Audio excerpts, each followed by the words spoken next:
I decided to plant some beans today. I'll tell you what, the mosquitoes are really bad right now. They're just like terrible.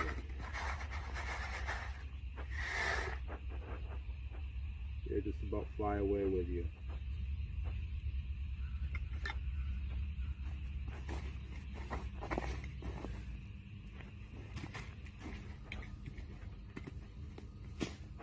It's a little chilly right now.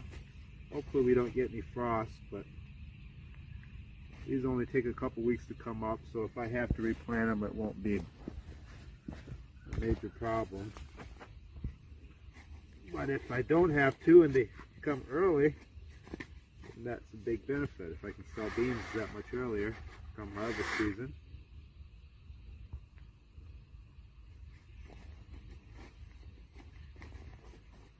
I'm actually wearing gloves because of the mosquitoes. Actually, I have some mosquito spray that I sprayed on my coat, but it's old. It's probably 2 years old. And it ain't working that good.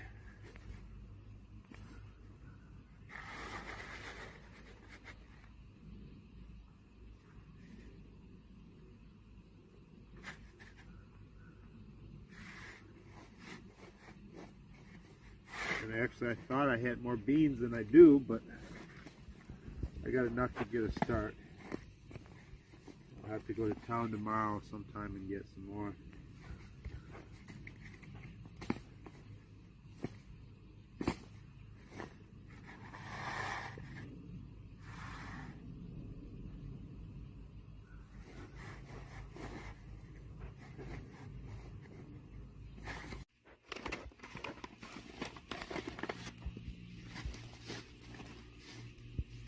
So right here I'm planting pole beans. And my sister, she helps me with the garden, and she wants to do some pole beans so we don't have to bend over to pick them so much. I'm not super fond of them because they can really, they're kind of like squash. I mean, they just go all over the place, and if you don't pick them right away, they'll get really big. Like, they'll get 10 inches long and that wide. They're kind of a wider bean. They're not real slim like most green beans. But I mean, they taste like green beans, but they're just kind of a broader bean.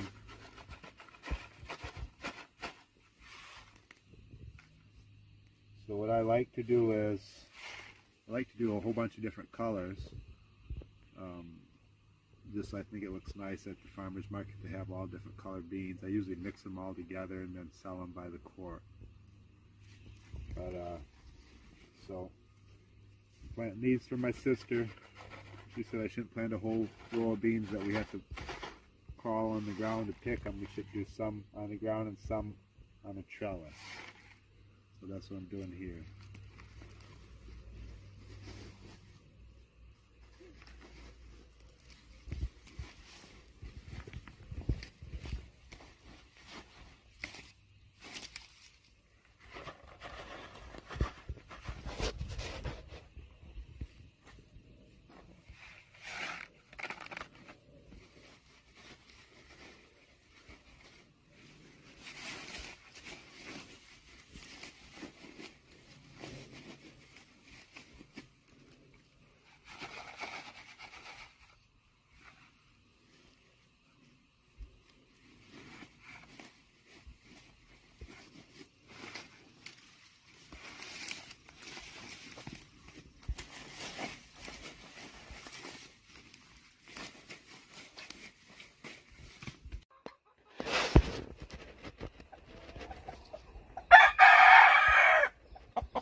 An interesting topic that came up that I thought I'd discuss on here is somebody was asking me, or kind of criticizing in a way, and it kind of left me not really sure how to explain their complaint. It was based on the idea of using a chest freezer as an ice box, and they're asking, like, what do we do since we don't have a refrigerator? How do we keep food cool? And so I explained to them that we use the chest freezer and just fill it up with ice, and that's how we keep our food cool. And they were saying that they thought that was kind of out of order with our lifestyle, like the way that we live. And they felt that we shouldn't be, that a chest freezer somehow is too modern, that we should be using something more old-fashioned than a chest freezer, even though the thing doesn't work. It's just a, we're using a chest freezer which the motor has gone out of, so it doesn't even work if we would plug it in. But we don't plug it in, obviously. We've just put ice in it because it's very well insulated, so it holds ice well, and that's pretty common practice around here, so I never really gave it any thought. But they thought that was like a compromise somehow, because a chest freezer isn't something that is old-fashioned. Everything else is old-fashioned. A buggy was 100 years ago, and using a horse-drawn plow, that was 100 years ago. And then you've got a modern chest freezer with ice in it. And personally, I don't really see a problem with that, because it's not really about a time period or anything. Like, we're not trying to be stuck in a time period per se. More or less, we're just trying to glean the lifestyle-wise, the better, the older time period, 100 years ago, how people lived. We were trying to glean from that the good things that encourage a close-knit family life and living close to the land. And so that's kind of the idea, to glean from that time period, or any time period, the good things which benefit family and family togetherness and support the religion. So trying to make sense of that with him, it didn't make sense. All he could see was like, it's a compromise, some kind of a compromise. So I really didn't know how to explain that to him in any other way and have it make sense to him. In a way, yes, it is about going back and to the true value of more valuable way of living and doing things from back then. But also it has to do with practical, something that's easy and practical. An 1800s ice box is not as easy to come by as an old chest freezer that doesn't work anymore. And in a lot of cases, I think they're probably not even as well insulated either. I think the chest freezer is insulated better than the antique ice box. So it's kind of trying to find the middle of the road. I don't know. I really don't know how to break it down. And I mean, it's easy to judge from the outside looking in, but we're trying to still make life as easy as possible without being caught up in the modern rat race.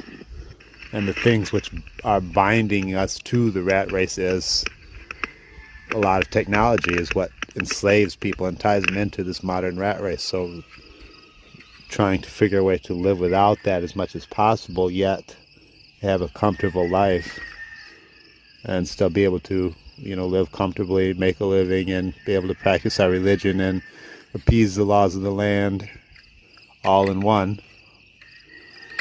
And that's kind of how we're looking at these different things that we use or have chosen not to use.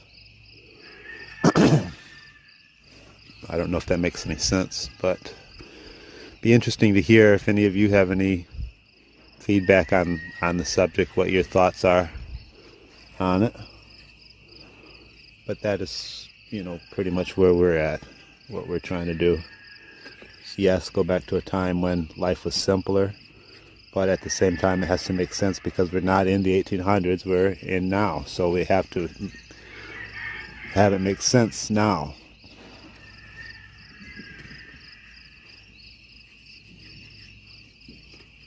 So I don't know.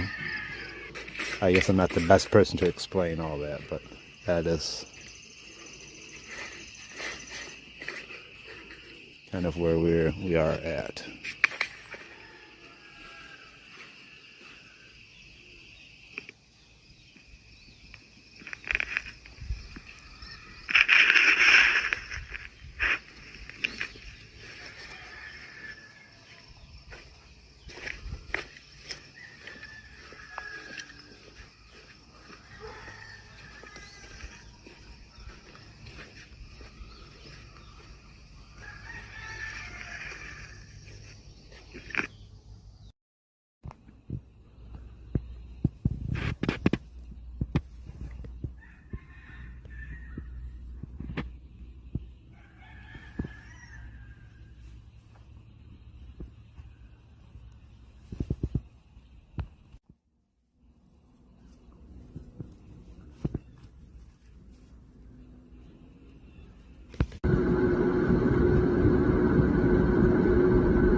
الرحمن الرحيم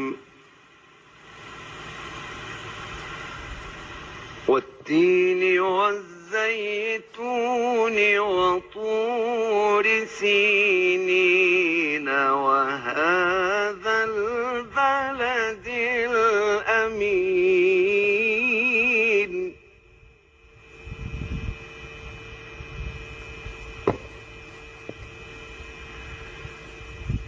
لقد خلقنا الإنسان في أحسن تقويم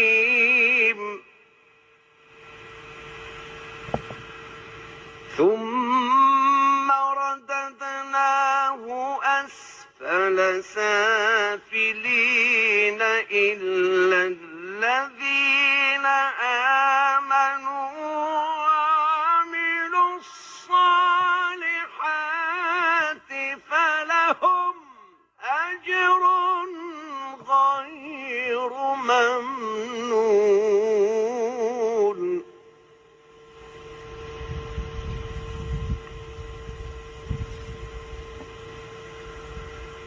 فما يكذبك بعد بالدين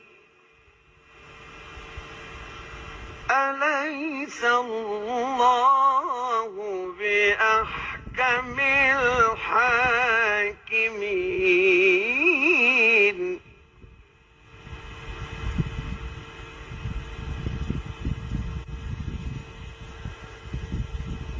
بسم الله الرحمن الرحيم اقرأ باسم ربك الذي خلق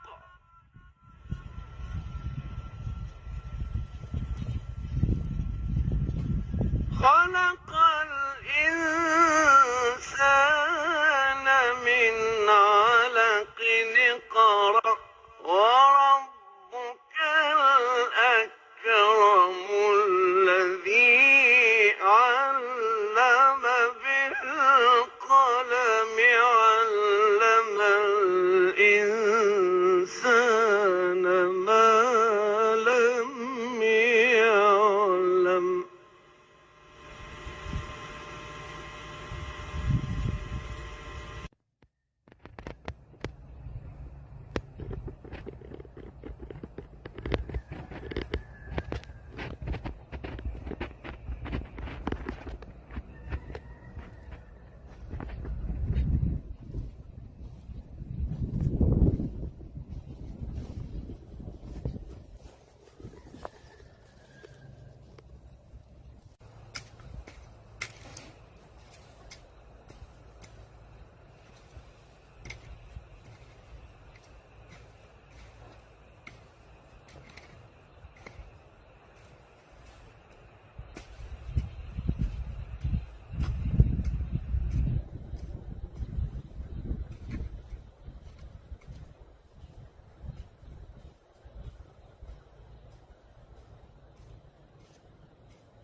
It's 80 degrees today, so I think I'm just gonna use a propane burner to make lunch.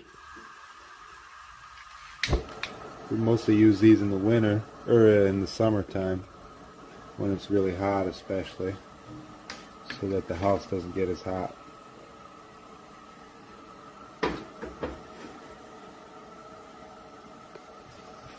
Gonna have Swiss mushroom burger, and some fried potatoes, leftovers from yesterday. And of course, we gotta have shy. What kind of meal would that be with no shy?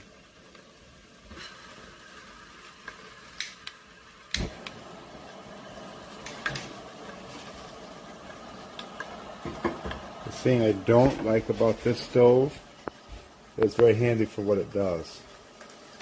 But the bad thing about it in comparison to this stove is it's kind of hard to regulate. It's harder to regulate than this stove, believe it or not. It's either the flame is too high and stuff cooks too fast, like this doesn't make really good popcorn because the flame either is not hot enough, or if you turn it up a little bit then it's too hot. It just doesn't seem to regulate super good to me, in my opinion. But for the heating up stuff like this, it works good. But yeah, that's what we use. Either this or this. They're two main sources of cooking.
Here's another project that I completed. I wanted to show you. Actually added a second tank to catch more water. And we had a rainstorm last night and it seems to have worked pretty good. Doesn't look like it leaked.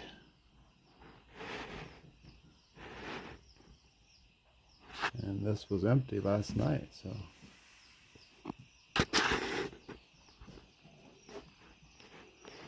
pretty excited about that. Now I just gotta re-insulate it. I tore all the insulation off,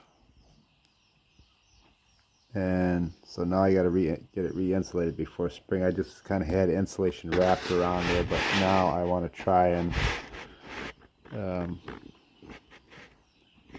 kind of build like a 2x4 wall around it and do it right, do it a lot better instead of just wrapping it around there and it's falling down and looking tacky. So, but anyways, I'm pretty excited about that. That went pretty smoothly. Basically, we just one of my friends came over and we took a drill and drilled this hole right here. We measured the pipe and made sure it was a, you know, I think it was like a 2-inch or 1.7 inches. I'm not sure now. I can't even remember what size it was, but we made sure it was just real close to the same, close to the same size as this pipe as we could get, and then just caulked it real good.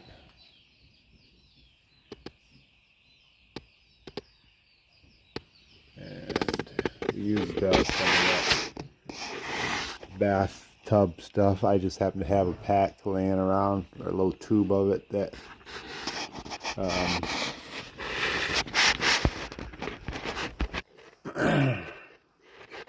was left over from a handyman job I had done in town. So that's what we used, and it seems to work pretty good. It doesn't leak, and it wiggles a little bit, but it's pretty solid. I was thinking about going back over it with some tar as well, but this seems to be holding, so I don't know. But anyways, thought it would be cool to show you. I've been wanting to do that for a while. This tank here is 275 gallons, and it fills up really fast. I mean, you get a decent rainstorm and 30 minutes and the barn's running over. That tank's running over, flooding the barn. So I got quite a wide roof. I think this way the eaves trough there, this is 60 foot.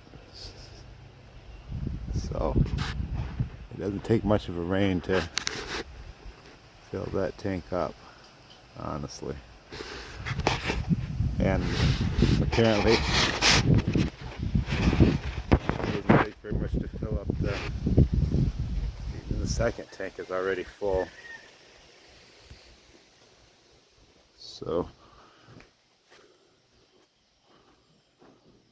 don't know. I'm gonna have to figure out how to divert it, because it just way more water than both of these tanks can hold. I could always what I usually do is just take this out and then hook. I got another like east trough thing that I can put here and just let it run out onto the ground. But